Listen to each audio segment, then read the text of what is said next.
The murder rate increased in several provinces, including Gauteng, Mpumalanga and the Western Cape. KwaZulu-Natal and Limpopo, though, registered double-digit percentage declines over the 3 months. It remains encouraging that the KwaZulu-Natal and Limpopo provinces reported double-digit percentage decreases in their murder rates. This is despite KZN experiencing numerous mass shootings, claiming 3 or more lives at a time. While the Umlazi and Inanda police stations, which have previously reported the highest murders in the country, are still leading in this crime, they have reported decreases in murders during this reporting period. Let's speak now to Dr. Guy Lamb, a criminologist and lecturer at Stellenbosch University, and Kavya Swaminathan, intervention supervisor at Tears Foundation. Thank you very much to our guests for your time this afternoon. And so, Dr. Guy Lamb, let's start with you, as the police have registered a slight decline in murders. But when you take a look at the causative factors as outlined by the police minister, he says, and I quote, "As was the case in previous quarters, the majority of people killed in South Africa are murdered during arguments, misunderstandings and provocations that usually take place in social settings." What does this suggest, more so as there is so much criticism among or directed to the police? But what do we need to see about ourselves as a society if this is to be believed? Well, this has been the common determinant of lethal violence in South Africa, but also attempted murder and assault. It's usually got to do with altercations between people who have some form of relationship with each other, whether they're in an intimate relationship, whether they're friends, whether they're acquaintances. It's usually in the context of some sort of social setting. Often alcohol is being consumed. And a lot of the underlying drivers of this have to do with sort of norms around the use of violence, is that, you're in a fight, you're in a conflict with someone, you're quick to violence to in a way, try and resolve this particular conflict. And what really exacerbates it is access to a weapon. So in these circumstances, it's either a firearm or it's a sharp instrument such as a knife.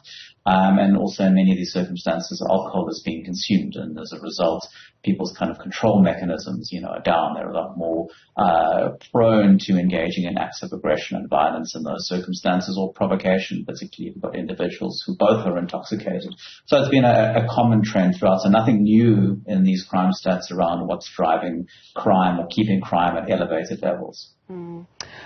Kavya, if you could please introduce yourself to our viewers and the work that you do. So I'm from the Tears Foundation, and our organization assists survivors of gender-based violence and sexual abuse. Okay. Let's take a listen at what was revealed about rape in South Africa.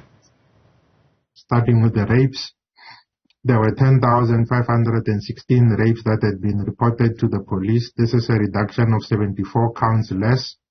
Then we had 1,847 sexual assaults, resulting in a decrease of 48.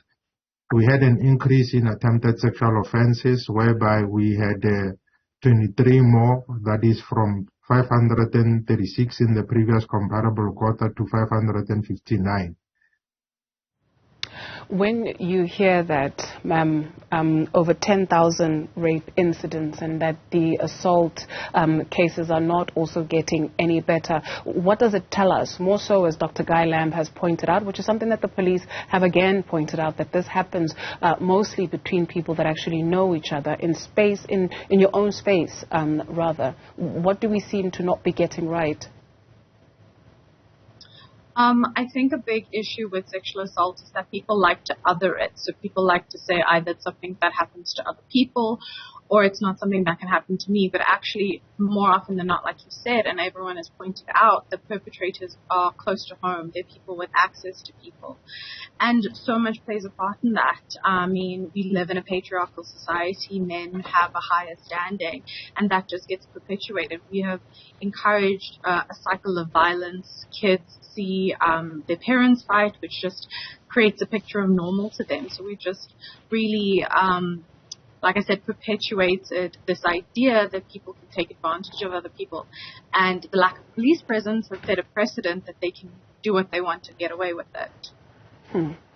Dr. Guy Lamba, there was also a revelation more so on farm murders in South Africa. We heard also from Major General Tulare Sikukune, who mentioned that police have registered 10 farm murders, but the group called AfriForum has registered a different number, and he says that is put down to different methodologies that they use. So he broke down the numbers to say of the 10, 1 was an employee, 5 were farmers, 4 were farm dwellers, with the narrative that South Africa is a dangerous space for farm workers, not farm workers rather, but for farmers. What do we need to understand where this is concerned with the crime statistics? Do they suggest, what picture do they suggest, do you perceive? I mean, this is a kind of a difficult one to give a kind of a short and straight answer to. I mean, it's been a highly politicized issue. And, numbers have been exaggerated by certain lobby groups on this issue. You've had this whole sort of narrative around a white genocide. And so the police only in recent years have sort of made this commitment to start bringing out stats about it to, have a, more kind of conversation based on evidence.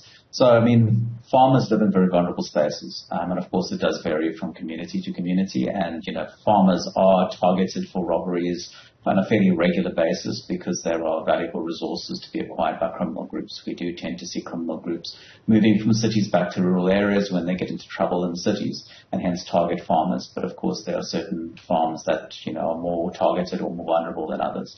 The kind of case here is, I think what the police are also trying to demonstrate is it's not as prevalent as it's certainly presented by certain groups. Can I throw to the spike? But it's also trying to present that there are other populations that are affected by violence, not just farmers, but farm workers as well. Heard about sexual offences going down somewhat.